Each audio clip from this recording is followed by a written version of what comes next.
네, 스마트 팩토리 SQC 오늘은 이제 돌아보기 복습을 하는 시간 동영상을 찍고 있는데요. 네, 목소리가 좀 잠기고 있습니다. 네, 중간에 제가 잠깐 사라지더라도 너무 당황하지 마시고 물 마시러 간 거니까. 네, 같이 한번 보도록 하죠. 이제 기초 통계에 대한 얘기인데 기초 통계랑 그다음 기초 통계에 대한 얘기는 뭐 수업을 할 때 꽤 제가 아, 정성을 들여서 실습 파일을 통해서 자세히 설명을 드렸다고 생각을 하기 때문에 아주 핵심적인 부분만 탁 집어서 보여드리고요. 오히려 기초 통계를 단순히 그렇게 개념 복습을 하는 것 외에 이제 문제풀이를 많이 설명을 드리는 것보다는 깜짝 퀴즈 냈던 걸 같이 한번 보는 게 더 좋다라고 생각을 합니다. 그 부분을 또 설명을 드리겠습니다.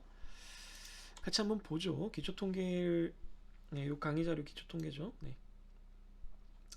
봤을 때 이제 기초 통계를 할 때 우리가 그 통계적 품질 관리에서 통계가 왜 필요한가를 가장 그 처음에 말씀을 드릴 때 설명을 드릴 때 모집단과 표본이 무엇이고 표본 추출이 왜 필요한가 샘플링이 왜 필요한가를 설명을 드렸습니다.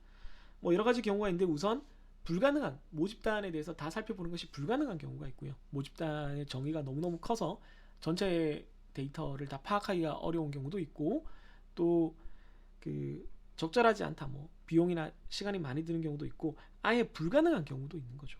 그러니까 뭐 비가역적인 검사, 파괴 검사가 필요한 그런 경우죠. 과일이 맛있는지 다 먹어볼 수 없다 뭐 이런 얘기들을 했었습니다. 그래서 전수 검사 대신 이제 표본 검사를 해야 되는 경우가 많이 있고 표본 검사를 할 때 우리가 가장 필요한 가정은 뭐냐면은 표본과 모집단이 비슷하다, 즉 통계적인 특성이 같다라는 가정이 필요하다라고 했습니다.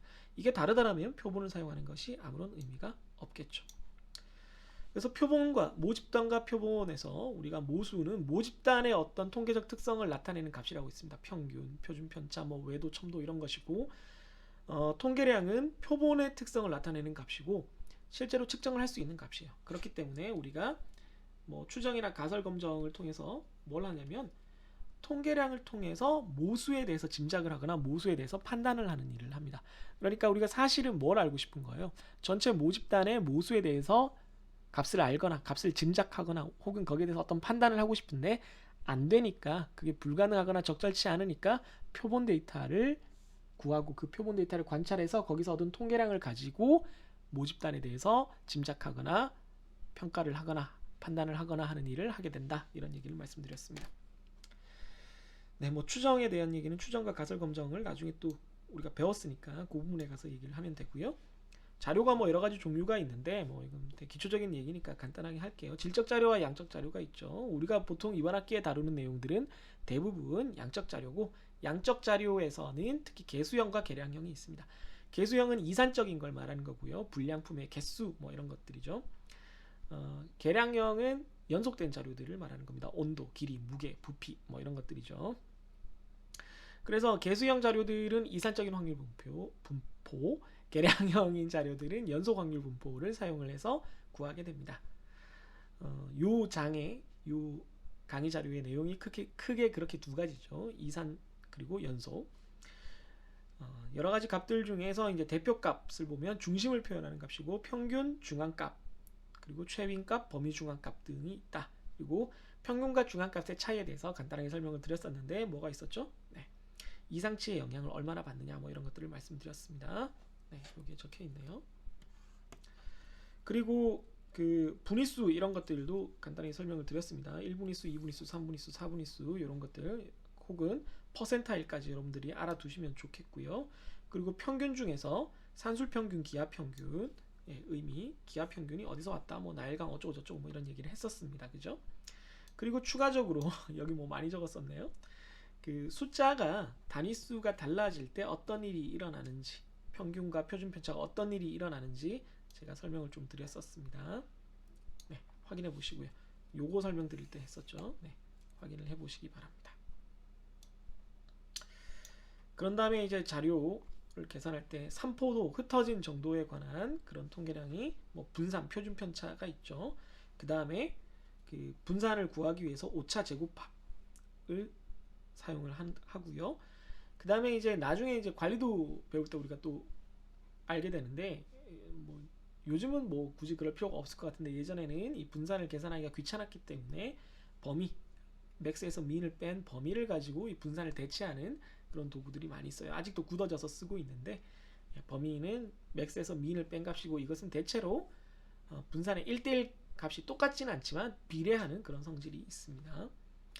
그런 다음에 서로 다른 두 종류의 자료를 비교하기 위해서 변동계수 CV 혹은 COV 뭐 이렇게 불리는 이것을 쓰기도 한다라고 하고요. 사분위수와 사분위수 범위에 대한 설명도 했었습니다. 그 외에 어떤 자료의 그 특성을 나타내는 것 중에 뭐 외도와 첨도가 있다. 외도는 미끄럼틀로 생각하면 좋다. 이런 얘기도 드렸었습니다. 그런 다음에 이제 확률의 계산인데요. 뭐 독립사건의 계산, 비독립사건의 계산 이거 뭐 다 알 거라고 생각하고요. 그 다음에 이제 경우의 수 구하는 것들 뭐 그렇게 많이 쓰이지 않기 때문에 개념만 설명하고 넘어갔고요. 이산적인 확률과 연속적인 확률 우리가 이제 다룰 텐데 가장 큰 차이는 이산적인 확률의 경우에는 개별 각각의 사건에 대해서 우리가 이 꼴로 이렇게 다룰 수가 있고 연속적인 사건은 무조건 범위가 있어야 된다라는 거였습니다. 오른쪽에 여기 보면 그림으로 나타나 있는데 주사위 눈금 각각이 일어날 수 있는 확률 1 혹은 3이 일어날 수 있는 확률을 각각 구할 수 있는 게 이산 확률 분포였다면 연속 확률 분포에서는 특정 값 하나에 대해서는 확률값이 존재하지 않아요. 0이죠. 범위로만 우리가 그 면적을 구해야지만 확률값을 계산할 수 있다라고 설명을 드렸었습니다. 한번 다시 이 부분 동영상 보시면서 확인을 해보세요. 그래서 이산확률 분포를 크게 뭐 아주 종류가 많은데요. 이산확률 분포를 크게 세 가지를 배웠었어요. 초기화, 이항, 포화송입니다. 초기화 분포는 하이퍼지오메트리, 이항 분포는 바이노미얼, 포화송은 포화송이라고 불리고요. 초기화 분포는 비독립 사건, 비복원 추출에 해당하고 이항 분포는 독립 사건, 복원 추출이고요. 포화송 분포는 단위당 혹은 시간당 어떤 사건의 수를 얘기를 합니다. 이 세 가지의 관계에 대해서 설명을 드렸었고요. 이 세 가지 모두 베르노이 분포를 전제를 하고 있는데 그 분포가 적용되는 방식이 좀 다른 거죠. 초기화 분포는 각각의 베르노이 사건들이 서로 독립적이지 않게 작용을 하는 거죠. 그러니까 앞에서 빨간 공을 뽑으면 내가 빨간 공을 뽑을 확률이 줄어드는 걸 말하는 거고 이항 분포는 앞에서 빨간 공을 뽑았다가 다시 넣었기 때문에 상관이 없는 걸 말하는 거고 포화송 분포는 정해진 시간에 빨간 공을 뽑는 일을 막 여러 번 반복하기도 하고 뭐 시간 간격도 지멋대로고 그런데 평균적으로 한 1시간 동안 빨간 공이 몇 개 나오느냐 이런 식으로 관찰을 하는 거죠. 그렇기 때문에 초기화 분포와 이항 분포의 관계에서는 모집단의 개수가 아주 많아지거나 아니면 아까 말했던 것처럼 말이 좀 너무 빠른가요? 느리게 재생하고 계신가요? 뽑았던 것을 다시 집어넣는 비복원 추출을 복원 추출로 바꿨을 때 초기화 분포가 이항 분포랑 같아지는 거고요. 포화송 분포는 어떤 사건이 발생하는 것이 굉장히 많은데 한 사건을 이렇게 딱 잘라낼 수 없는 그런 경우를 말합니다. 한 사건을 딱 이렇게 특정해서 하나의 베르누이 사건을 정의하기가 힘들어진 경우를 의미합니다. 그래서 초기화 분포, 이항 분포, 포화송 분포 모두 다 이걸 다 모았을 때 정규 분포로 근사가 되는데 우리가 초기화 분포는 잘 안 쓰고요. 이번 학기에 이항 분포와 포화송 분포에 대해서는 이 두 가지가 정규 분포에 근사하는 형태를 가집니다. 네, 뭐 이렇게 설명을 드렸었고요. 왼쪽에 또 설명을 드렸나요? 네, 아니네요. 네, 여기까지만 설명을 드렸었군요. 그런 다음에 이제 연속 확률 분포는 뭐 우리가 다 아는 정규 분포를 가지고 주로 설명을 많이 드렸었는데 누적 확률 함수 그리고 확률 밀도 함수 우리가 일반적으로 이렇게 그래프로 그리는 건 확률 밀도 함수의 형태고요. 그런 다음에 특정 값에 대해서 그것보다 작은 확률을 계산을 해서 그 범위를 면적을 구해서 그걸 확률 값으로 계산을 한 것을 누적 확률 함수라고 불렀습니다. 분위수와 역함수의 관계에 대해서 배웠고요. 이게 실제로 우리가 함수에서는 인버스 펑션으로 이렇게 구하죠. 점 인버스 함수 이름 쓰고 확률 분포 이름 쓰고 점 inv 써서 여러 가지로 구했었습니다. 네, 뭐 다 보셨을 거고요. 그래서 확률 분포의 통계량 뭐 밑에 잠깐 소개돼 있고, 어이쿠. 네, 지금 예제를 좀 풀어보려고 좀 빨리 넘어가고 있습니다. 죄송합니다. 아야.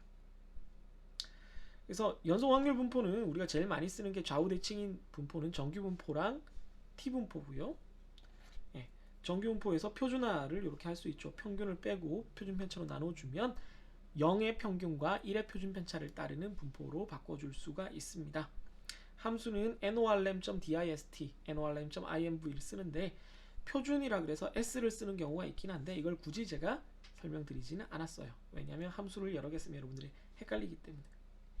t분포는 말 그대로 t.dist, t.imv 쓰는데 표준 정규 분포와 거의 비슷한데 자유도가 있어서 꼬리가 조금 더 뚱뚱한 형태라고 말씀을 드렸었습니다. 그때 자유도는 데이터의 개수 빼기 1로 보통 정의가 된다라고 말씀을 드렸고요. 카이 제곱 분포와 F 분포가 각각 분산이 하나일 때 혹은 두 개 집단의 분산을 서로 비교할 때 쓰이는 확률 분포입니다. 이 분포의 형태는 뭐 실습 자료를 통해서 여러분들한테 보여드렸고요. 또 그 지오지브라라는 인터넷 사이트, 여러분들한테 아주 유용한 지오지브라라는 사이트를 통해서 설명을 드렸었습니다. 그거 외에 요 그 함수들에 대해서 실제로 계산하는 것도 실습 파일로 제가 다 보여드렸고, 실제로 이제 이것들을 우리가 많이 쓰는 거는 뭐 추정, 가설, 검정까지 갔을 때니까요. 추정과 가설, 검정 파트를 다시 공부를 하시면서 요 부분을 요게 이렇게 쓰였구나, 요 함수를 내가 기본적인 성질은 알고 있는데 가설, 검정에, 추정에 이렇게 적용이 됐구나 라고 확인을 해보시면 좋겠습니다. 아우 숨 차라. 너무 숨이 차서요. 사실은 제가 이렇게 설명을 드리고는 그냥 바로 여기서 달아서 그 깜짝 퀴즈를 설명을 드리려고 했는데 너무 목이 아프네요.